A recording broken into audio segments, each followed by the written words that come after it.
So I'm going to briefly introduce our speakers.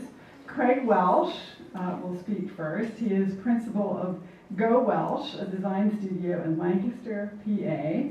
He teaches design at Penn State Harrisburg and is a visiting instructor in the MFA Graphic Design program at Marywood University. He's here tonight to talk about a really fascinating collaboration that he recently completed with legendary designer Elaine Lustig Cohen. Together they created Lustig Elements, a new typeface based on modular letters that had been designed by Alvin Lustig in the 1930s.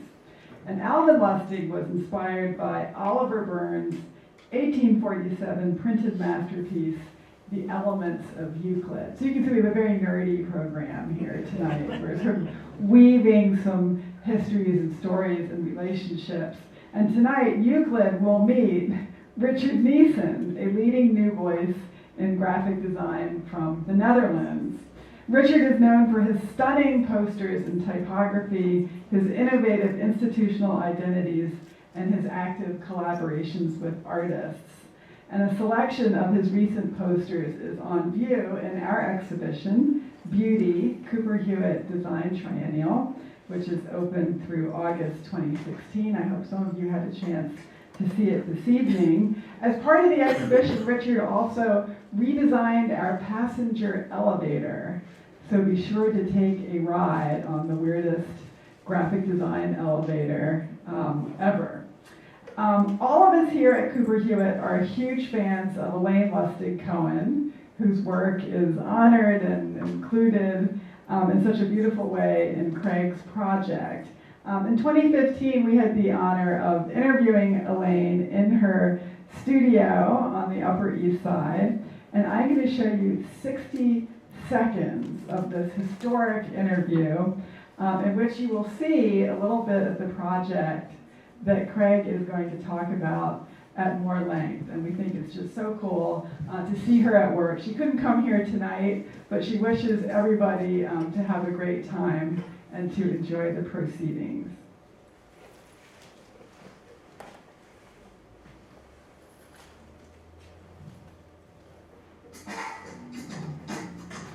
Letters are somehow like friends. Each one has a personality. If you have one person all alone, or one person talking to another person, it's a different relationship. And of course that fascinated me. Typography, as I went on with design, became more and more important to me. The Z was hard, the V was hard. The Q, that was easy. The prints in front of me are from an alphabet I designed called Euclid. The reason it's called Euclid was when Alvin had his print shop in the late 30s and early 40s, he worked with geometric forms from the typeface. I kept looking at that word and saying, I can do a whole alphabet based on that. I certainly never thought about being an artist because in my generation and in my parents, the milieu they came from, I was going to be a nice Jewish art teacher. The thing about not being a famous artist, you can do whatever you want. She's famous to us, that's for sure.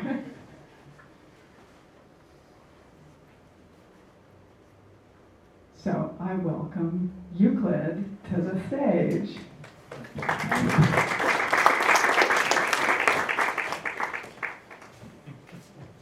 Hello. I realize this slide's a bit misleading. This is actually not Euclid. This is Futura. I realize I'm in the presence of designers who know these things. It was really just, this is Euclid. However, this was Euclid. Its name has since changed. It is now referenced as Lustig Elements. And I'd like to say thank you to Alain and Susanna and everyone at Cooper Hewitt for inviting me. This has been a project that has been quite a passion for a number of years now. And I just was at Elaine's house prior to coming here this evening, and she's upset that she's not able to make it, but does wish everyone well who's in attendance tonight. She's an amazing person. So I thought I'd do kind of timeline because I started wondering how did I get to this place that this project has arrived. The first time I ever actually knew anything about Alvin Lustig or Elaine was, I can pin it, July 16, 2008, when I was in grad program. Steve Brower was teaching a history of design class, and his projects were always seemingly 5 minutes long, so in 5 minutes, design something about Alvin Lustig. So this was the first thing that I ever thought about with Alvin. And looking back at it, it definitely has this geometric feeling with that circle shape over a portion of his face. So Alvin's work, if you're not familiar with it, I just have a few slides. He is perhaps best known for his book cover design. He also did the masthead for Arts and Architecture magazine, and then the image on the right is one of the compositions that he put together using typecase material that Elaine referenced in the video. So these are individual blocks that were combined to make form. Elaine also has a number of kind of iconic book covers that she had designed, but she also branched out into other media, some collage, some painting, and there is a book of her work with the title of The Geometry of Seeing. So Elaine clearly also had lots of geometry in how she worked and her thought process and how she was solving design challenges. She also did a number of projects related to type design. This is some of her work that's type related. The image on the right is a version of Euclid that she had designed, and this is this kind of amazing composition. I think there's maybe just 4 or 5 colors in this. All the letters of the alphabet are represented. And she's designed, from what I've seen in her studio, perhaps 4 or 5 other sets of alphabets, fonts. I'm not sure that any of them were ever commercially available. So they were being produced by her, as was the case with Alvin in a lot of instances where the fonts were being designed for the purpose of being incorporated in other work. They weren't being designed as typefaces to be distributed commercially. So the name Euclid references Euclidean geometry, and it's basically planes and solids, and there's this incredible book. So that Elaine has an original copy, which when she brought it out, Nick, who had worked on this, is here tonight. I think he would back me up that when she brought this book out of this cabinet in her home and put it on the table, it was like some buried treasure from the Earth's deepest ocean had found its way to her table. And this box she opens and this old book comes out. What is this?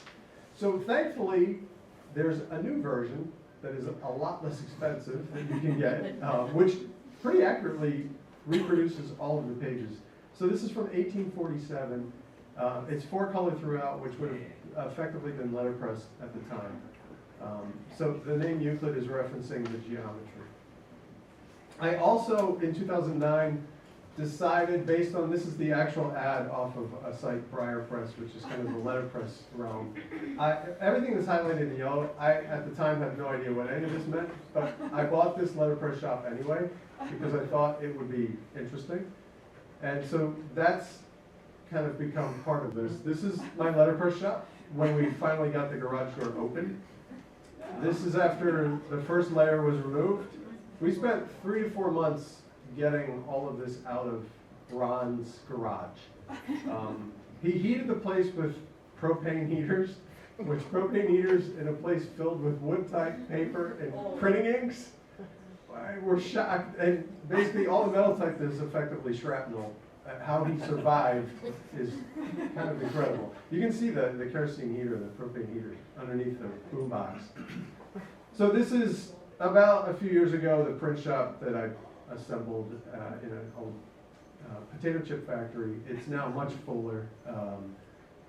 So in 2010, this book arrives, and Steve Heller worked with Elaine on a book about Alvin's body of work called Born Modern, which I think is maybe out of print. You can still find it on used sites. But it was this kind of incredible body of work and overview of Alvin's career. And Alvin passed away at the age of 40.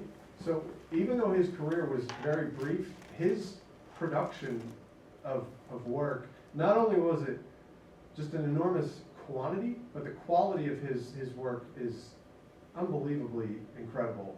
So if you haven't studied anything around Alvin's body of work, I would recommend it if you're interested in design.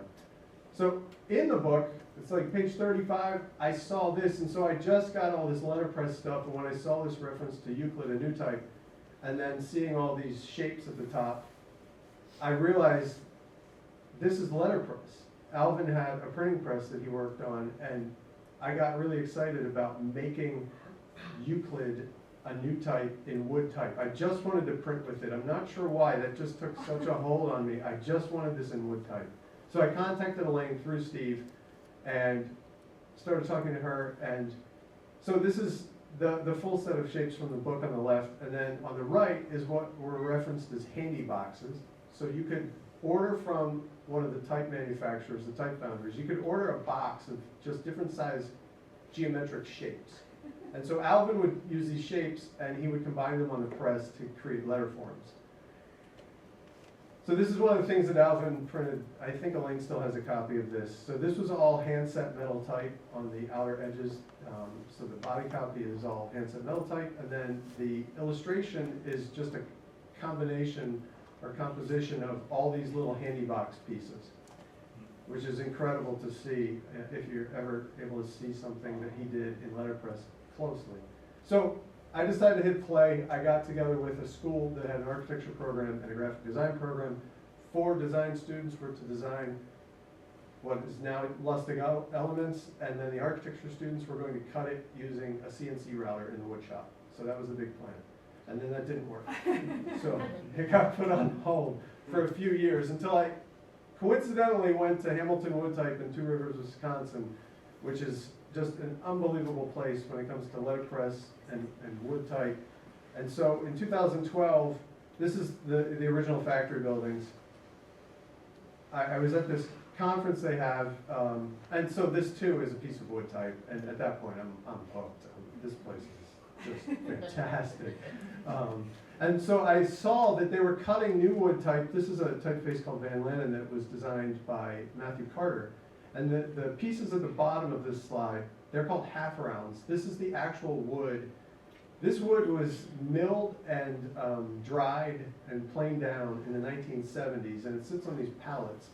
So they've now, with Lustig Elements is the 5th new wood font that they've cut since the original factory has since been erased from the earth. They tore down the entire factory. So at this point I thought, oh man, so instead of the student direction, maybe I can convince Hamilton to cut this. So at the conference, the first time I went to Hamilton in the original buildings, they said, at the last moment of the conference, they said, hey, we got some news, we're being evicted, we don't know what's gonna happen in the building, we gotta move the museum. And I got really panicked because I just met this place, and so I convinced Ryan Heffernan, a photographer who's based in New Mexico, to fly to Wisconsin to meet me. So for 2 days, we documented the entire building before it was torn down. And so Jim Moran at the bottom is using a pantograph router that is how they cut wood type from templates. So it's all done by hand. The pantograph cutters who worked at Hamilton would have cut 3 pieces of wood type per minute. It's basically a stylus on one end and then a router bit on the other end. So when we were scrambling around the building, we actually got on the roof and then we went down. We said, have you guys ever been on the roof near the stack? And they thought, what? And I said, you told us we could go anywhere, so we're on the roof. And so we got the museum staff to pose under the stack. So this is what it looked like from one of the inner courtyard spaces. This is all gone. It was 12 acres, 1 million square feet, all dedicated to the production of wood type and cabinets. So in 2013, I also decided I'd finally meet Elaine instead of just through emails getting to know her. So on this miserable day, I met this incredibly warm woman, and I left completely fascinated. I don't even know if I talked about the font with her. I just was so excited that she had all this stuff and was so willing to participate. So Nick is in the blue shirt, kind of in the middle of the top slide. Nick and Jordan, who were interning at the time, we came back. Nick really started to get this moving. He established the grid. So we referenced Alvin's first Euclid and New Type forms. Nothing else existed. And so we started working with Elaine and had her guidance to make sense of which shapes would most likely have been the decisions that would have been made in the 1930s. So every piece or every character is a combination of just these four shapes: a square, a half square, a quarter square, and a quarter round. And so this is the grid in its current form. So A through E, this is basically a breakdown of the individual pieces of metal. And so the E, Nick cut this in chipboard, so we pulled a print just using chipboard, so we cut the type in chipboard and then inked it at the print shop and brought this just to kind of see if this actually feels like a font. It was great that you played the video because she talks about the V. The V was really tricky. So how does a V seem like a V or feel like a V without it being a U? And so we did kind of the entry point on the upper left was rounded, and then it got a hard edge on the bottom left. And so then we start looking at it in context, and we start seeing this may be a viable option for this. The Z, again, it's great that you played the video because the Z had us tripped up until we did this. And then this started to take shape. And so again, we put it in context and like, okay, so so the Z and the 2 became really tricky. How does a 2 not feel like a Z and vice versa? So with the crossbar added, we really felt like that was different enough. This in the 1930s, right? No. I think you probably yelled it on. Nick got really feisty in these meetings with Elaine. Nick was very militant. Must follow the grid. Must follow the grid. And Elaine's like, now we can break the grid. So the @ symbol, I don't know how long we spent hours on an @ symbol, and the 8, and there's a few other characters that really took a lot of time. Eric Speakerman has also had a font cut at Hamilton, so his font from Hamilton is called Arts. And so I was getting some pointers from him as to what he had experienced working with Hamilton to cut wood type. 2014, I convinced Ryan Heffernan again to now, instead of going to Wisconsin to film and photograph, to meet us at Elaine's place in New York. And so we filmed one of our meetings with Elaine and captured a number of things on both stills and in motion. This is Elaine in her dining room space. We're doing the font with us. And then 2015, so about a year ago, lowercase came into play because it was only ever uppercase, and lowercase presented a whole new set of challenges and considerations that were really never part of it in its early days. And I was not anticipating doing lowercase. It's since been extended into a small cap, and there's a cut line, inline version, and it's been, so this is uppercase, lowercase, and some of the numerals and symbols. And this is its full expression, 280 plus characters or glyphs. And the lowercase and all these other glyphs came about because P22, which is a digital type foundry, they have a relationship with Hamilton to bring wood fonts that Hamilton has in its archives to the digital space. And so they felt that we should really extend the character set much deeper if it would be a viable digital font. And so this is currently in development. It'll be finished next month. There'll be 3 versions, this, the inline, and the small caps. So this is back to the half rounds, and so we actually prototyped some of this stuff last year. This is one of the current pantograph stations. And this is how wood type starts. It starts with a template. So the template is actually, in its current process, it's CNC routed. So it's computerized based on vector files that were supplied out of Illustrator. And then the type at the bottom is the actual first cuts of Lustig elements in wood type. So the type at the bottom is about 2 inches high. And the templates, maybe you know the exact dimensions, they're about 6 inches maybe, 6, 7 inches. So one template can be used to cut type anywhere from about 1 inch high to about 9 inches. So there's a pretty big range based on one template size, because you just adjust the position, the relative position of the pantograph arms, and that's what changes the ratio of how big the cut is from stylus tracing to router cutting. So Kid Heinrichs, Studio Heinrichs out in San Francisco, he was the first person to use Lustig Elements in any commercial setting.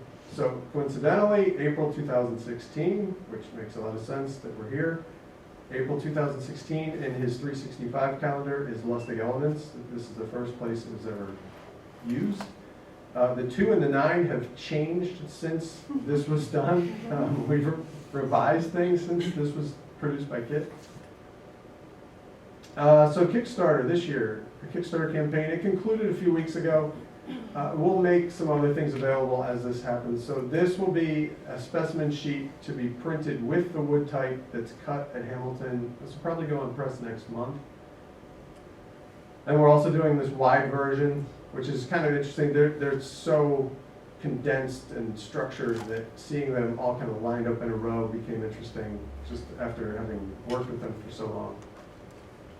And then there will be notebooks, and I should have included a slide with this. So the notebooks on the inside, the grid of how the letter forms are constructed, that grid will be on all the pages in the interior of the notebooks. So that if anybody wants to try their hand at designing characters within the Lustig Elements part of the world, there will be the grid to work from. And so currently, at Lustig Elements is a Twitter handle and Instagram handle. And then there is a lustigelements.com that's in development. So probably sometime in May, the website will become fully functional, and some of the things that are being produced and printed will be available through that. And with that, I should have led with this. This is not Euclid, but this is Lustig Elements. Thank you very much.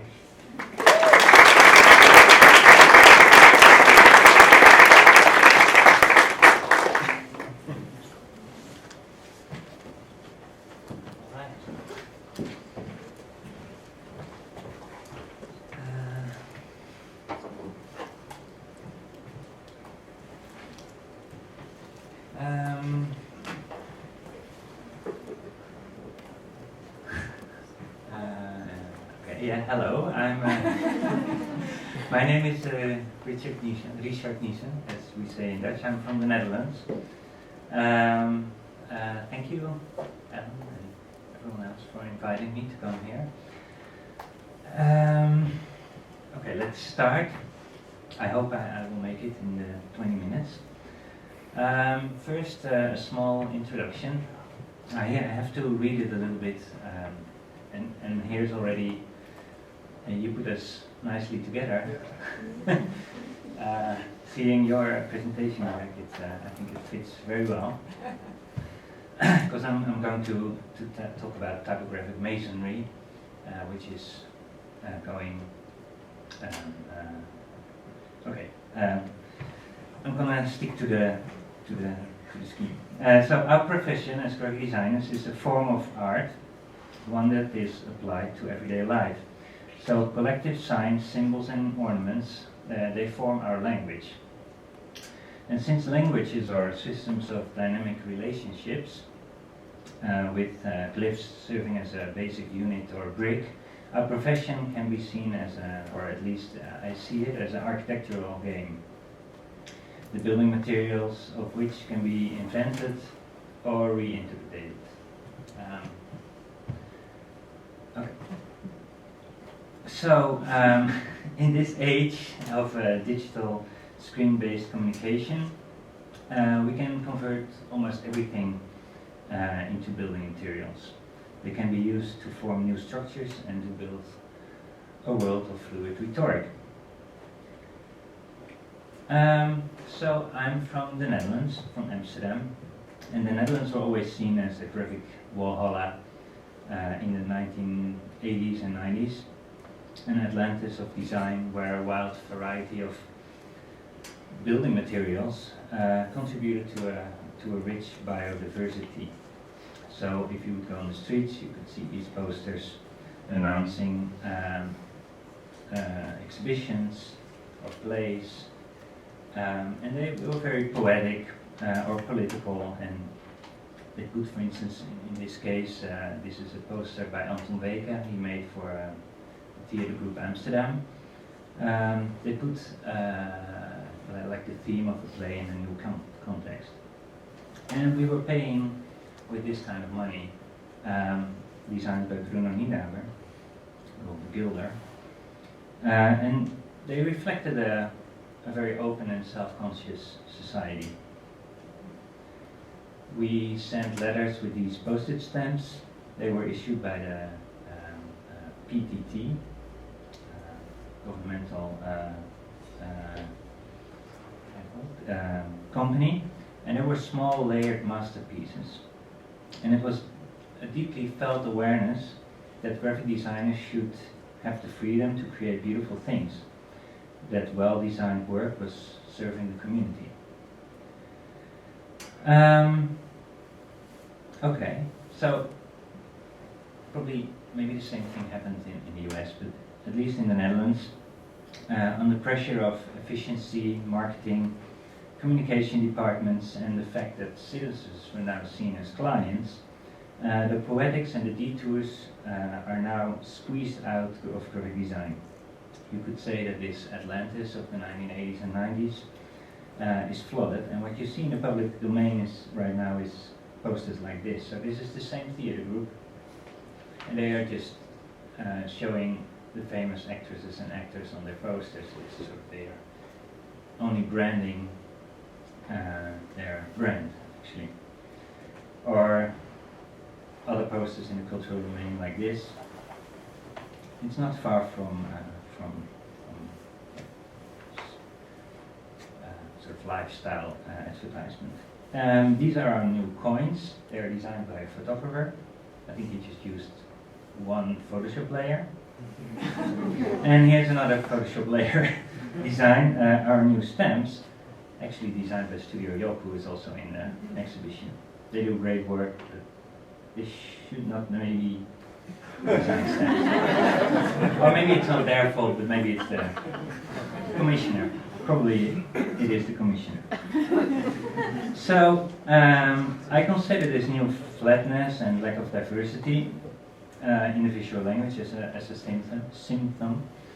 And in his book, The Revolt of the Masses, which I just recently read, it's just translated in Dutch, this José Ortega y Gasset writes in 1929 that the worst symptom of homogeneity and stupidity that occurred in the end of the Roman Empire can be found in the language. And I thought that was an interesting line. So the original complex languages were slowly replaced by a language called Vulgar Latin, which with a very simple grammatical structure, so childish and poor that Ortega y Gasset calls it a gaga language, a language without imaginative and moral power. If you see the invention of writing as the beginning of graphic design, you could say that throughout history we as graphic designers have consistently played a key role in the development of human communities. Not only on the administrative level, but also in ceremonial sense. So writing and design is used to record myths, for example, and express community values. And it's important to realize that to this day, our work is used as an instrument forging group identities and myths. So it forms a crucial parameter in social interaction. More than a graphic designer, I consider myself a typographic masoner. Part of this secret brotherhood of practitioners of a craft devoted to transmutive science, almost a secret practitioner brotherhood, science and symbols and ornaments into amalgams. So to purify, mature and perfect our building bricks and building methods and play this architectural game guided by almost hermetic principles, with the goal to turn lead or wood into gold. This is supposed by architect designer Weideveld from the 1920s, and he made this completely out of metal type. And his work was also nicknamed Typographic Masonry. Alright, so that's a very sad story, but the word palace, sometimes used to describe an ornamented building, for public entertainment or exhibitions. And as a sort of a counter-statement to this new flatness I just described, I thought it would be a good idea to build up or establish an institute completely dedicated to those graphical abundance, poetics and detours, a place where the mystical part of graphic design is cherished. A hiding place for this secret brotherhood. So in other words, a palace of typographic masonry. And you have all these palaces that are from the past, like this Palace of Volksvlijt from Amsterdam, or the Crystal Palace, and they all burned down. This one is, I don't know if you know it, it's the Encyclopedic Palace of the World. It's a model made by Marino Oriti in the 1950s, and it was designed to hold all the works of man in whatever field, discoveries made and those which may follow. It's part of the Folk Art Museum right now. But you also have these things called memory palaces. So you create in your head an imaginary architectural structure, and you put your concepts in there. So this is an example. It's the Temple of Time, representing all kinds of historical facts. Or this is the Palace of Music by Robert Flood in the 16th century. Besides those palaces, you also have, I really like this one, it's the Palais Ideal, and it's secretly created by a postman called Joseph Ferdinand Cheval in France, in the south of France, in the 19th century. And when he was doing his round, he would pick some stones, and he would secretly go to this place and start building this palace, and nobody knew about it. One more time. Okay, so in the Middle Ages, when you would wanted to build a cathedral, for instance, masoners from all over the country were attracted, and they worked from a workplace near the cathedral called the lodge. And in this lodge, they would prepare and plan the work.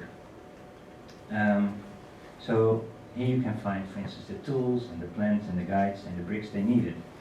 So let's start this Palace of Typographic Masonry in the lodge. So here's a sort of scheme I made on a sketchbook. In this lodge, in the palace, you would need bricks to build it. So the first step was to design the building bricks that would define what the palace would stand for. So the first one was it should be a place where the craft can be taken out of the daily flow and can be lifted on the stage. The second one, to create a frame of reference. The third one, to show and explain the relevant landscape of the craft. The fourth, to recognize individuals. The fifth, to create serious intention. So here are they together, and I made this poster out of it. Yeah. Okay. So what else we have in the lodge? The second. Where am I? Okay. So we have also in the lodge. There's also rulers and the plan. And previously I had made a poster called the 7 Rulers, which I used as a frame of reference. So for the plan, I tried to make all kinds of floor plans for the palace, but I think it's just like a lot of Arab palaces. It probably increases little by little without an overall plan. So the distribution of the courses and the apartments, the gates and the halls is rather distorted and a true labyrinth. So each new part comes with new specific building bricks, enriching the language and its meaning. So the plan is actually more a description, since there's no real plan to this palace. But the rulers will guide the typographic masoner, and the plan and the rules are in the lodge near the palace.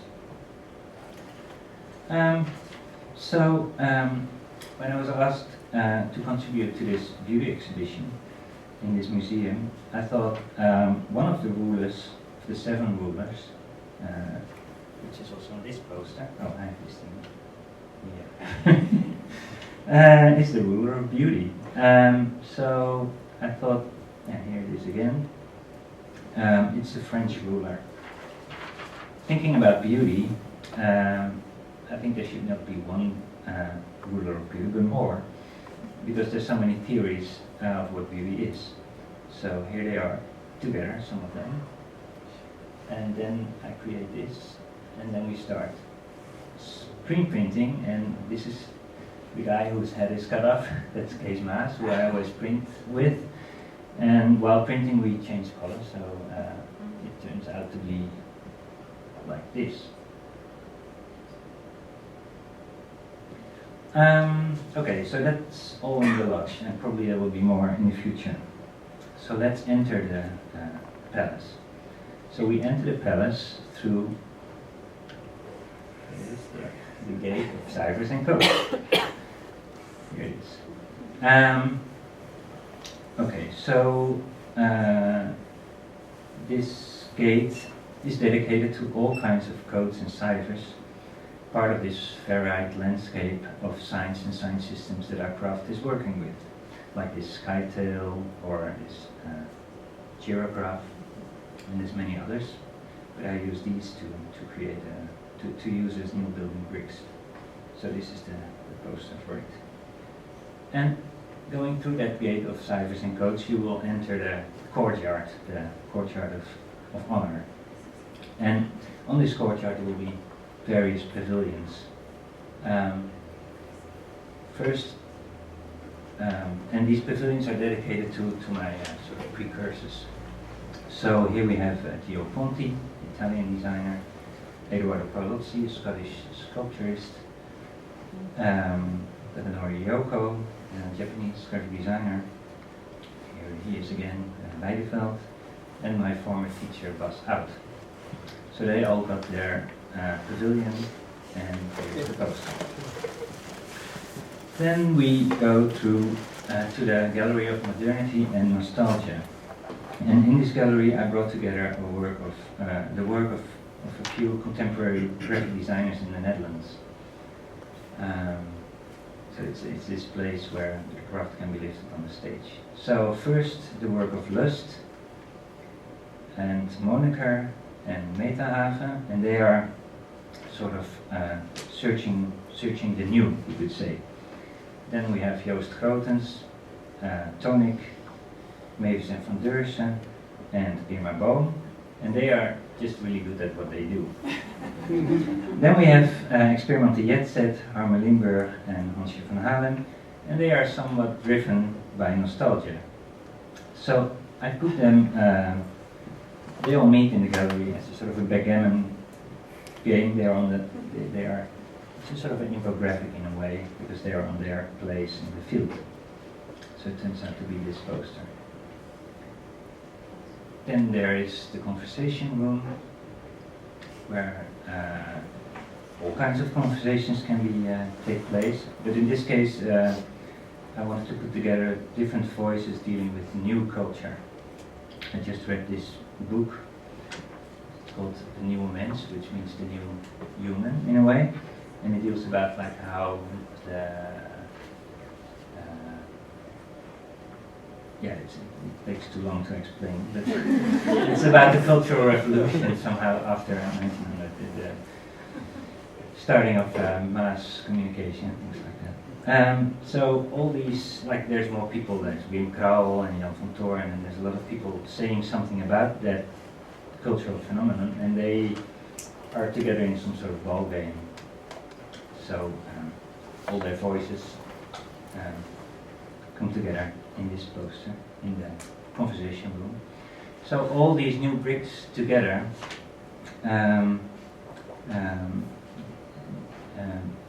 they form this sort of this language from which we can build.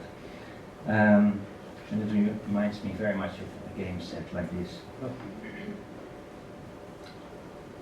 Then I'm going to show you one more room in the palace called the Masonic Lobby, And lobbies in buildings are mostly like they are commonly adorned with artworks, permanent or temporary exhibitions related to the activity of the institution. So in this case, I wanted to put together a space showing what typographic masonry is. But this also puzzles me a bit. So these are the building bricks of this space. And I put them together like this. And this is the poster. Yeah, and all the pieces, they are elements that form together typographic masonry. So there's also Weideveld again and other people that I think should be part of the story. So here they are, all together, in the beauty exhibition. And yeah, in the meantime, I also worked on other spaces like the Labyrinth of Scripts and Von Weersin's Kitchen, the Rhythm section, and pretty soon I will start with the atrium of the Inhabitable Serif. But I don't have time yet to make those posters. So for me, this palace of typographic masonry becomes more and more real in a way, and it proves to me, at least, how imaginative graphic design can be. It's an endless building game. So, thank you.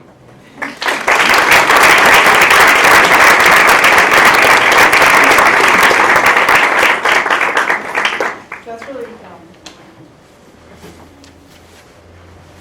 Did I make it in 20 minutes? Oh, you're Yeah? you guys come up and join us. I want to thank everybody for being here. I also especially want to thank the Dutch Culture USA program of the Consulate General of the Netherlands in New York for bringing Richard to us tonight. And also for all the amazing Dutch design, graphic and otherwise, that's in our exhibition. So it's really fun to have Richard here to talk about Dutch design. It was interesting hearing you complain about it. You are evidence that it is alive and well. And this is the first stop in Richard's East Coast tour of graphic design. He'll be going to Baltimore for 4 days to continue building the Palace of Typographic Masonry with students at MICA. So that's really cool. My head pretty much exploded tonight. This was the nerdiest thing ever. I love the geometry and theory and philosophy and complaining about the state of things and then proving that it's all great by doing wonderful work. I love the contrast between America and Europe. We have a guy who took a bunch of junk out of a garage and put it in a potato chip factory in Pennsylvania and is like full of optimism about type and making new stuff. And then these amazing theoretical maps of the psyche and like the history of civilization. I'm just like totally amazed. And what could be more Cooper Hewitt? Half the stuff in both of your talks is in our collection. We have all those book covers by Alvin Lustig. We have those letterpress prints that Alvin did. We have Elaine's covers. We have the Weideveld poster. We have the experimental Yet Set. Now I know how to say that correctly. So anyway, I'm just like dying up here of pleasure. It's too cool. But I have to ask you some questions. So there's a theme of modularity, which obviously is why I put you together, right? This building fonts out of, right? It was clever, right? It's very nice. So fonts are supposed to have curves. But for some reason, people in the 20th and 21st century have been fascinated by trying to make them without curves, right? To make them on a grid. And what's really cool in Euclid, of course, is it has these little half-round elements. Talk to me about modularity and why that matters to you so much. So I tried to figure that out as well, because I've been in this space trying to deal with this grid for Lustig Elements, and so my first training when I was in college was in architecture school. And I think a lot of that structure and kind of, I now understand this. Is this on? Yeah. Oh, I stepped up closer. So I thought it was really incredible the way that you had things that you didn't know were going to maybe show up between our two presentations. I almost had a slide of blocks because my son now has Elaine Lustig Cohen's daughter's block set from when she was a kid. So my kid is constructing letterforms and things with the blocks that Elaine's daughter had used. I think the modularity, it's natural in the pixel-based space that we seem to occupy more than the actual physical space. I think letterpress, from my experience with that, it is very structured and the blocks are typically very rectilinear and you have to assemble and compose things, locking them with furniture. Doing anything on an angle or especially a curve in letterpress is really tricky until you get some level of aptitude or skill. So I think trying to deal with the font felt natural in the letterpress space. And it's really like diagonals. Right, that's the origin of what it's kind of Lustig was fascinating. doing, Yeah. building it out of the little, what did you call it, makey set? Handy box. Handy box. Yeah, handy Everybody box. should have a Makey set. handy box. Makey set. I like Yeah, makey set. okay. Can you speak about modularity? And there's actually an image I want to put on the thing. You go ahead and talk while I find this picture that I like. Go ahead. Don't worry about me. I'm just putting something up here. That's interested in. Well, before I was doing these things, you are giving bricks to children, I steal them to make my work. And You steal them from your kids. yeah, they say I like they this. can't find them anymore because they're in my workspace. Yeah, before I was also doing I think the computer and the grid on the computer and how it feels magnetic. It's this building game. So it's ever since that was possible, I was also doing it quite quickly. And I think it's the same. It's also the fascination to make things logic in a way. If you make the alphabet and then you have to adjust the V, so it's still part of the series, but then and it's just by turning them, and it's a big puzzle. And I think it's sort of a human, natural thing to want to make those puzzles. Or maybe just a graphic designer thing. Yeah. Right, because we want to have there to be a reason. Yeah. And maybe that modularity. So I put this image up here because I love it so much. And in a sense, these French curves, like that they were an attempt to create all the curves that you would ever need in this template, in this device, right? So they were like this anti-rectilinear ruler. Yeah. Right, It but must somehow, be. but they represent a kind of system of curves. And they require insane skill to actually use. Like I bought one in college. I'm like, what the hell do I do with this? I was like, oh, now I can actually draw a font. No. No, but it's so mostly used in difficult. fashion, of course. So it's not such a graphic design tool. Right, they were used for designing ships, but also for letterforms, for finding the curves in letterforms. Maybe. But it is a kind of system, like a modular system of curves that's not blocks, right? That's not a grid. Yeah. So I think that's kind of cool. Because one of the themes in our exhibition upstairs is like how nature becomes this palette of rules, and designers like Mary Oxman and Jenny Sabin, whose work is upstairs, who are creating these kind of new geometries that are systematic and rule-based, but not rectilinear. So anyway, that was something I wanted to ask you about. I had plenty of these things in architecture program. When I was an undergrad, we had probably half So of you were these. allowed to make curves in architecture? We were allowed to school? make curves, but then we usually ditched them because we had woodshop, and woodshop was cutting blocks and pieces and then assembling. So I love the typographic masonry. I think that's a really great idea. But yeah, we had these, but they kind of got thrown to the side pretty quickly. So how about a question from the audience? What can we tell you about?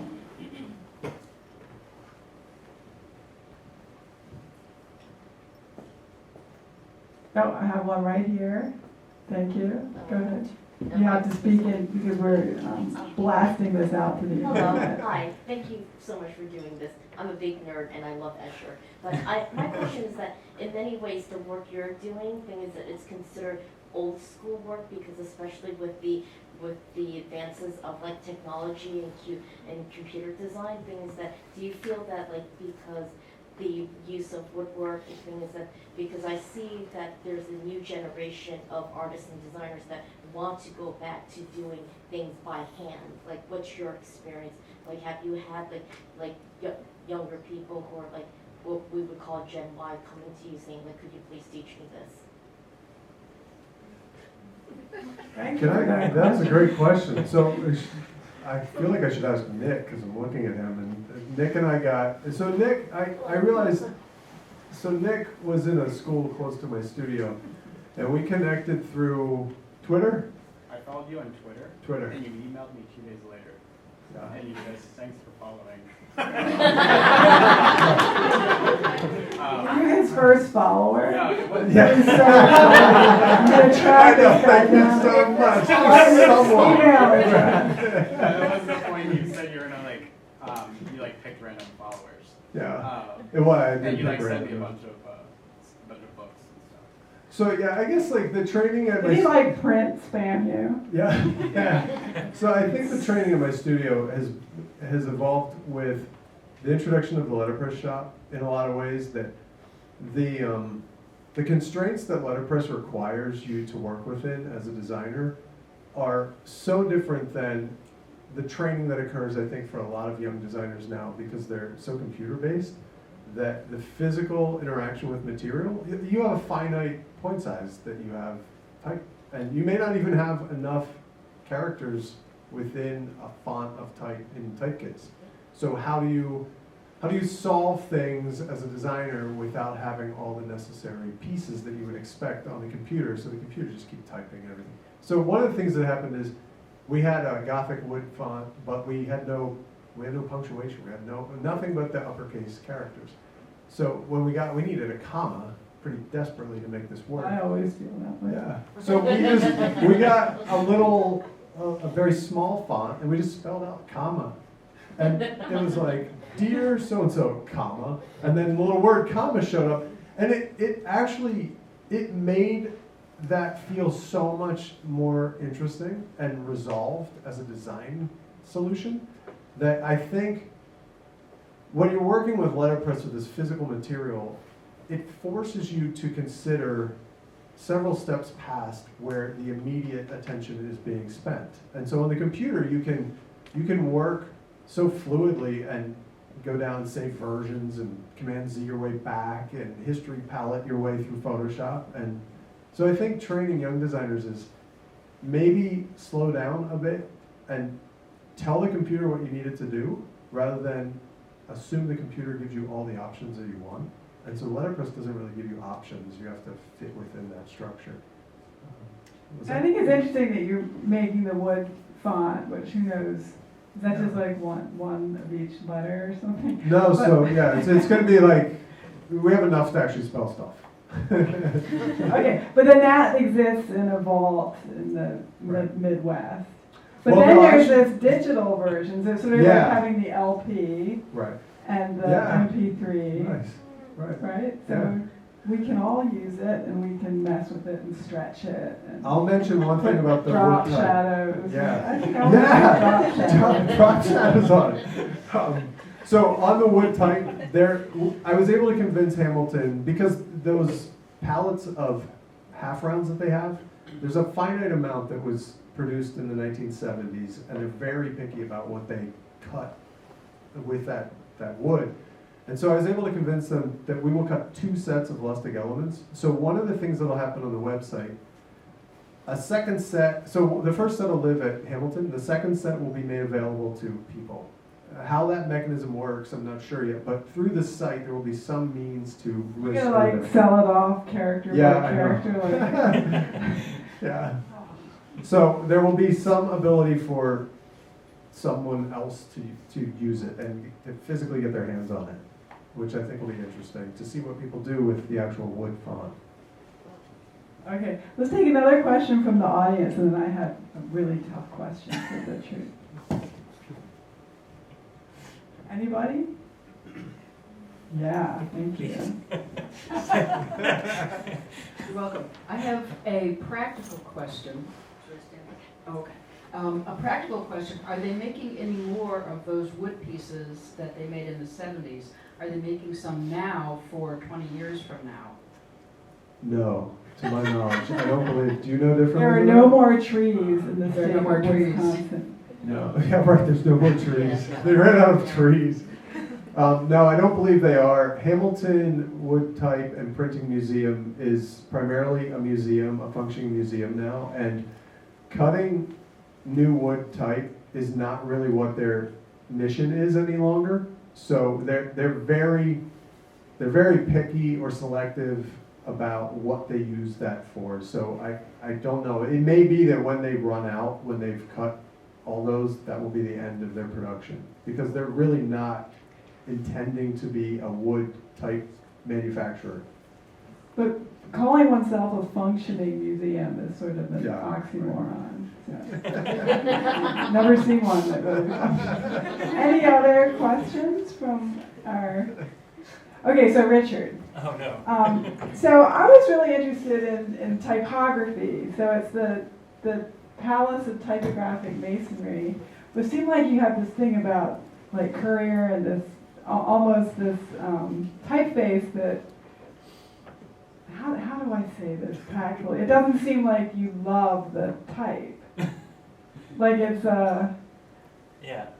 So Like that tell us about the type. Right, it's not like, oh, Mom, we're making these beautiful fonts, like these. No, I think I also have this problem that I have to limit myself. So normally in my other design work, I only use like maybe 4 or 5 different typefaces, and always the same ones, because when you do, at least it's my experience, when I make like all these shapes around it, then it's pretty hard to, like a typeface already says a lot on its own.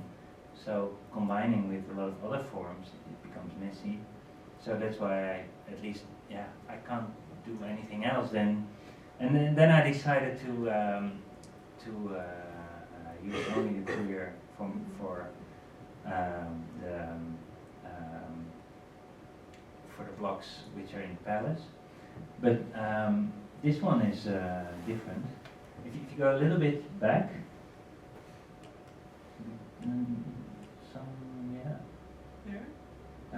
yeah, because on the rulers, each ruler has a different typeface, and that's actually all the typefaces that I use. They're separate. Take a picture. This is it. This is all you need. So yeah, and they all have a certain character. So you have the Times as a serif font, and which is sort of a modern one, and then the Niessen as a more Renaissance one, and then I have I don't know, the Menlo, it's designed by Reading Pesco. That's one like objective one, and then the Courier, and then accidents, and that's it. And so what does the Courier mean to you? Because that seems like almost the brand of the overall project. Yeah, I don't know. It's just I wanted a sort of super default kind of font, and it worked well with the blocks, because as soon as you start, if you would use, for instance, the accidents, right, it misses the small details. Somehow it just works. It has a kind of lightness. I have and not a linear- Knew it. Yeah. Anybody else have a tough question?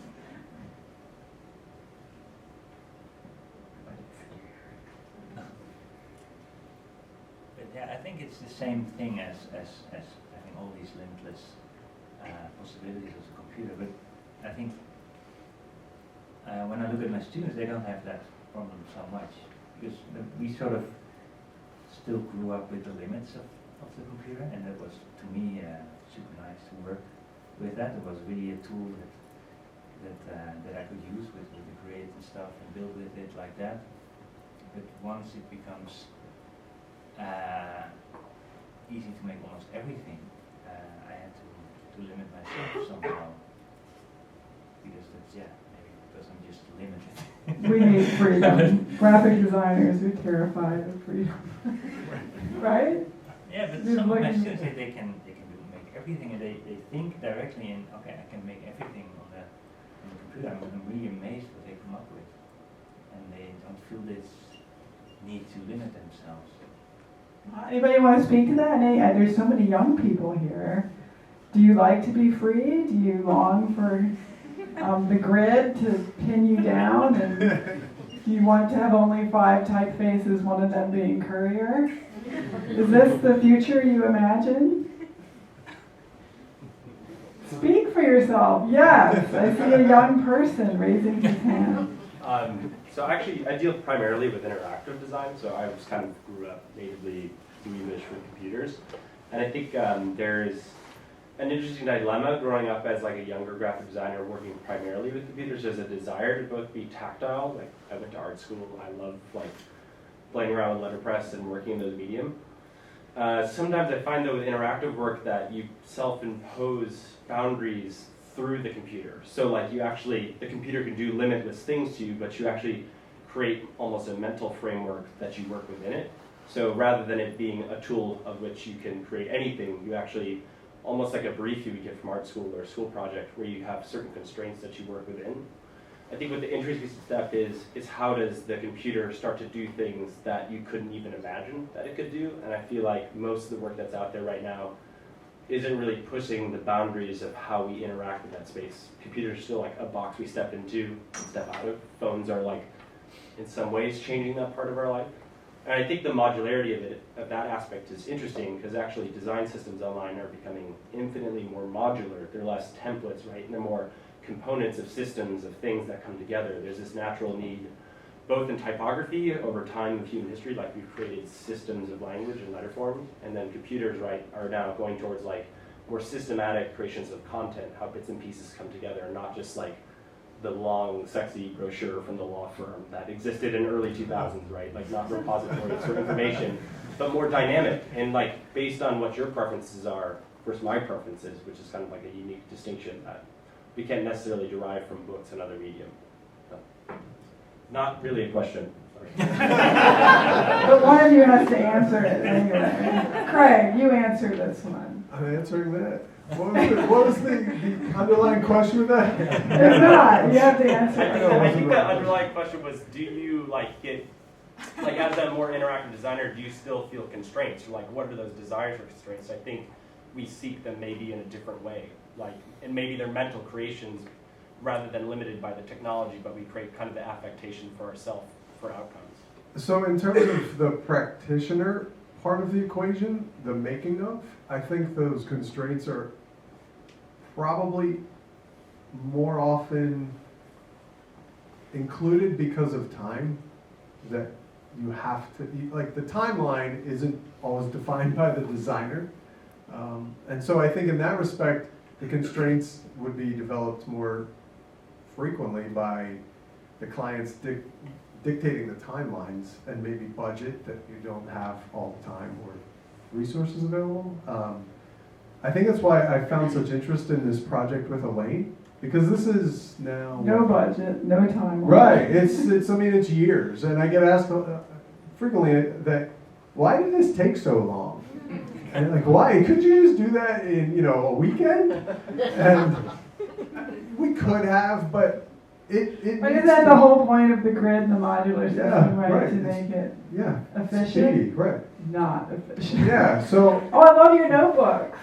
yeah. The notebooks That's with the good. little grid inside. Yeah. I can't wait to Yeah. get that. That like. Yeah. So I mean, if it was done quickly, we wouldn't have discovered all these things along the way. Like, I wouldn't have known Hamilton. It would have just been cut by some architecture students for the CNC router, and I would have inked it in the potato chip factory, and no one would really know other than me, Elaine, and maybe a couple other people.